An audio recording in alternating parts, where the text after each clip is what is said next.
दोस्तों, आज हम बात करने वाले हैं समंदर के बीचों बीच बसे 5 सबसे अजीब और खतरनाक शहरों के बारे में। ये समंदर में बसे शहर इतने चुनौतीपूर्ण हैं कि यहाँ बच्चे स्कूल नाव में बैठकर ही जाते हैं और स्कूल भी पानी के ऊपर ही बना होता है। यहाँ तक कि फुटबॉल ग्राउंड भी पानी के ऊपर ही मौजूद है।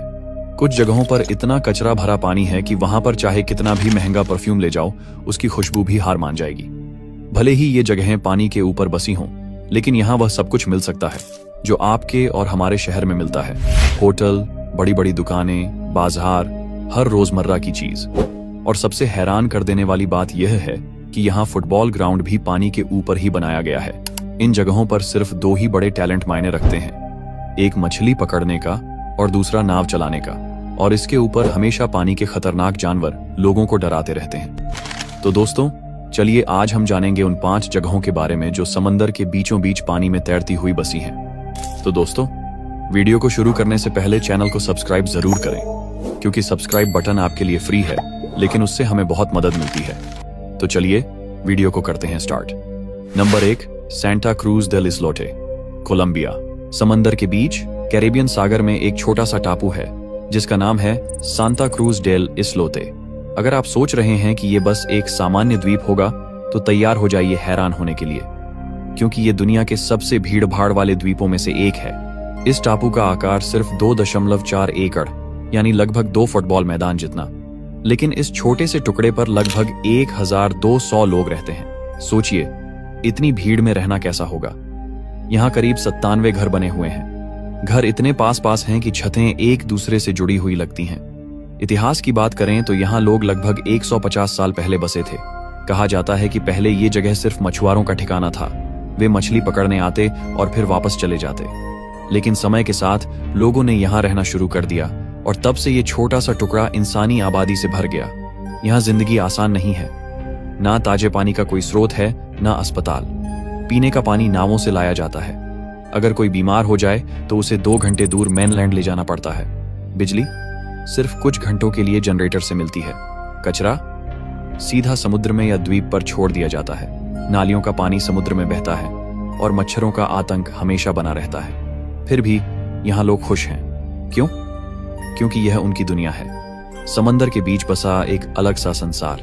हर साल यहाँ लगभग 4000 से 5000 पर्यटक घूमने आते हैं। यह उनकी मुख्य आय का स्रोत भी है।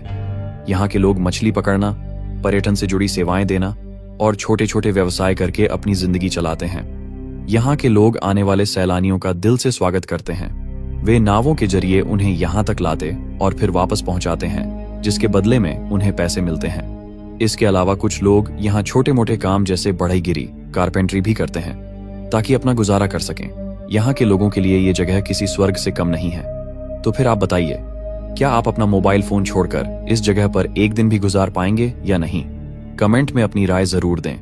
Number 2, Makoko, Nigeria. सोचिए, एक ऐसा शहर जहां सड़क नहीं, गाड़ियां नहीं और जमीन का नामो निशान तक नहीं। यहाँ हर तरफ सिर्फ पानी है। यही है माकोको, नाइजीरिया के लागोस के पास बसा वो इलाका जिसे लोग अफ्रीका का वेनिस कहते हैं। करीब 2 लाख लोग यहाँ रहते हैं और लगभग 10,000 लकड़ी के घर पानी में खंभों पर टिके हुए हैं। घर इतने पास पास हैं कि अगर आप एक घर की छत पर कूद जाएं तो दौड़ते दौड़ते 100 घर पार कर सकते हैं, और अगर पैर फिसल जाए तो सीधे नीचे काले पानी में या किसी की नाव में। यहाँ हर परिवार की जिंदगी एक नाव पर टिकी है। हमारे लिए बाइक या कार होना सपने जैसा होता है, लेकिन इन लोगों का सबसे बड़ा सपना है एक मजबूत नाव, क्योंकि यही उनकी गाड़ी है, यही उनका जीवन। हर नाव पर मालिक का नाम लिखा होता है ताकि गुम ना हो। बच्चे स्कूल भी इन्हीं नावों से जाते हैं, और स्कूल वो भी तैरता हुआ, लकड़ी से बना फ्लोटिंग स्कूल। लेकिन इस तैरते शहर की सच्चाई बेहद चौंकाने वाली है। यहाँ का पानी इतना गंदा हो चुका है कि काला पड़ गया है। यही पानी पीने, नहाने और हर काम में इस्तेमाल होता है। छोटे बड़े, बच्चे बूढ़े सब इसी पानी में रहते हैं। बैक्टीरिया यहाँ दुश्मन नहीं, बल्कि जिंदगी का हिस्सा बन चुका है। लोग रोजी रोटी के लिए मछली पकड़ते हैं। लड़के लड़कियां, औरतें सब काम करते हैं, क्योंकि यहाँ भूख सबसे बड़ी चुनौती है। इतना ही नहीं, नावों पर फ्लोटिंग मार्केट भी लगता है। बाहर से आए सामान जैसे चावल, मक्का, बिस्किट नावों पर नाप तौल कर बेचे जाते हैं। कई बड़े देश इनकी मदद करते हैं। स्कूल के लिए कपड़े, बैग और खाना भेजते हैं। लेकिन ये मदद हर बार नहीं पहुंचती। तब ये लोग फिर उसी गंदे पानी और मजबूरी के सहारे जीते हैं। दोस्तों, ये शहर जमीन पर नहीं, फिर भी इन लोगों ने पानी को ही अपनी जिंदगी बना लिया है। कभी कभी तो लोग भूल जाते हैं कि वे पानी पर बने एक शहर में रह रहे हैं। ये मजबूरी है, ये हकीकत है। क्या आप इस जगह पर 2 दिन गुजार पाएंगे? कमेंट में बताइए। Number 3, Tonle SAP lake villages, Cambodia. Cambodia की टोनले सांप झील एक ऐसा नाम जो सुनते ही आंखों के सामने एक जन्नत जैसा नजारा आता है, लेकिन इसके अंदर छुपी है एक ऐसी हकीकत जिस पर यकीन करना मुश्किल है। ये वो जगह है जहां जमीन का नामो निशान तक नहीं, चारों तरफ सिर्फ पानी है, और उसी पानी पर बसी है इंसानों की एक पूरी दुनिया। बरसात के मौसम में ये झील इतनी बड़ी हो जाती है कि इसका आकार बढ़कर 16,000 वर्ग किलोमीटर तक फैल जाता है, और इसी पर तैरते रहते हैं लगभग 170 से ज्यादा गांव, जहां करीब 10 लाख लोग रहते हैं। यहाँ कोई सड़क नहीं, कोई फुटपाथ नहीं, लेकिन जो कुछ आपके शहर में मिलता है वो सब यहाँ भी है। होटल, बाजार, स्कूल, सब्जी और फल की दुकानें, रोजमर्रा की जरूरत की हर चीज।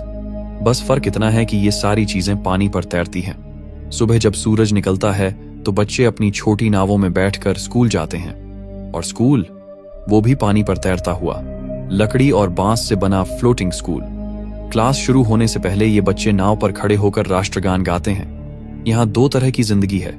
कुछ लोग हर दिन संघर्ष करते हैं, और कुछ लोग इतने अमीर हैं कि उनके पास होटल है, बड़ी नावों की दुकानें हैं और बिजनेस है। जो गरीब हैं वो मछली पकड़कर पेट भरते हैं या फिर अपनी छोटी नावों में सब्जी और फल बेचते हैं।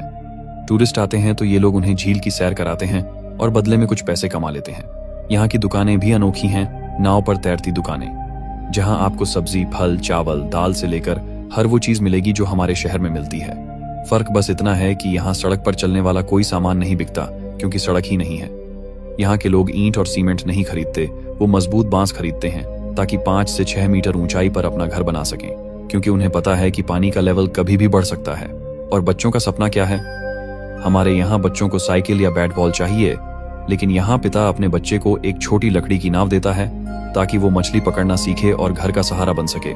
ये झील जितनी खूबसूरत है उतनी ही खतरनाक भी। गंदा पानी, बीमारियां और मगरमच्छ का डर हर वक्त बना रहता है। कई बार मगरमच्छ पकड़कर एक अलग जगह रखा जाता है ताकि लोगों पर हमला न हो सके। फिर भी ये लोग मुस्कुराते हैं, क्योंकि इनके लिए यही दुनिया है। इनकी जिद्द और हिम्मत इस तैरते शहर को जिंदा रखती है। यहाँ के लोग मान चुके हैं कि अगर जमीन नहीं मिली तो पानी को ही जमीन बना लेंगे। तो दोस्तों, सोचिए, एक ऐसी जगह जहां हर सुविधा मौजूद है, सिर्फ जमीन नहीं। क्या आप इस पानी पर तैरते शहर में 3 दिन बिता सकते हैं? अगर हां, तो नीचे कमेंट में अपनी राय जरूर बताइए। नंबर 4, कोह पानी, थाईलैंड। दोस्तों, सोचिए अगर एक नदी ने पूरे गांव को बहाकर समुद्र के बीचों बीच एक जगह पर जमा कर दिया हो। ऐसा ही है थाईलैंड का कोह पानी गांव। आसमान से देखने पर यह गांव एक रंग बिरंगी सपनों की दुनिया जैसा चमकता है। यह गांव फांगाबे के अंदर बसा है, जो चारों तरफ से विशाल चूना पत्थर के पहाड़ों से घिरा हुआ है। ये पहाड़ इतने प्राचीन और मजबूत हैं कि यहाँ के लोग इन्हें अपने गांव के सच्चे रक्षक मानते हैं। उनका विश्वास है कि ये चूना पत्थर के पहाड़ ही इस गांव को हमेशा के लिए इस जगह पर टिकाए हुए हैं। कहते हैं कि जब तक ये पहाड़ यहाँ मजबूती से खड़े हैं, तब तक कोह पानी गांव कभी डूबेगा नहीं। लेकिन अगर ये पहाड़ कहीं से गिर गए तो गांव के लिए बड़ी मुसीबत आ सकती है।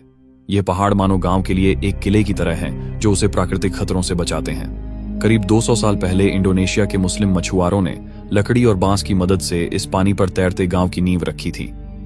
आज कोह पानी लगभग 700 से 800 मीटर तक फैला हुआ है, जिसमें 350 से अधिक घर और लगभग 1500 लोग रहते हैं। गांव के हर घर का रंग अलग है, जो इसे एक जीवंत और खुशहाल जगह बनाता है।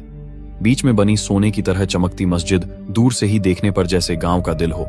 यहाँ का तैरता हुआ स्कूल भी अपनी खासियत लिए हुए है। बच्चों को नाव में बैठकर स्कूल जाने की जरूरत नहीं है। लकड़ी के पुल और घरों के आंगन से होकर वे सीधे स्कूल पहुंचते हैं। कोह पानी की सबसे बड़ी शान है उसका लकड़ी से बना फुटबॉल मैदान। इसे यहाँ के लोग खुद मिलजुल कर बनाए हैं। यह मैदान पानी पर तैरता हुआ बेहद खूबसूरत नजर आता है, जहां बच्चे और बड़े दोनों खेलते हैं और अपनी जिंदगी का आनंद लेते हैं। गांव में छोटे होटल, सी फूड रेस्तरां, दुकानें और बाजार हैं। लोग मछली पकड़कर, फल सब्जी बेचकर और टूरिस्टों को नाव से घुमाकर अपने परिवार का भरण पोषण करते हैं। हर साल हजारों पर्यटक इस गांव की अनोखी तैरती दुनिया को देखने आते हैं और यहाँ की जिंदगी देखकर दंग रह जाते हैं। तो दोस्तों, ये जगह एक जीवंत मिसाल है कि इंसान ने पानी को जमीन मानकर भी एक पूरी दुनिया कैसे बसाई है। क्या आप इस तैरते हुए गांव में 4 दिन बिताने की हिम्मत रखते हैं? अपनी राय कमेंट में जरूर बताएं। नंबर 5, स्लम्स इन मेट्रो मनीला, फिलीपींस। दोस्तों, यह जगह इतनी गंदगी और कचरे से भरी हुई है कि इसे देखकर आपका दिमाग सुन्न हो जाएगा। यह है फिलीपींस के मेट्रो मनीला के स्लम्स, जहां जीवन का हर पल एक संघर्ष है। करीब 600 वर्ग किलोमीटर में फैली इस जगह पर लगभग 40 लाख लोग रहते हैं। यहाँ की तंग गलियां, टीन और लकड़ी से बने अस्थायी घर और चारों तरफ फैला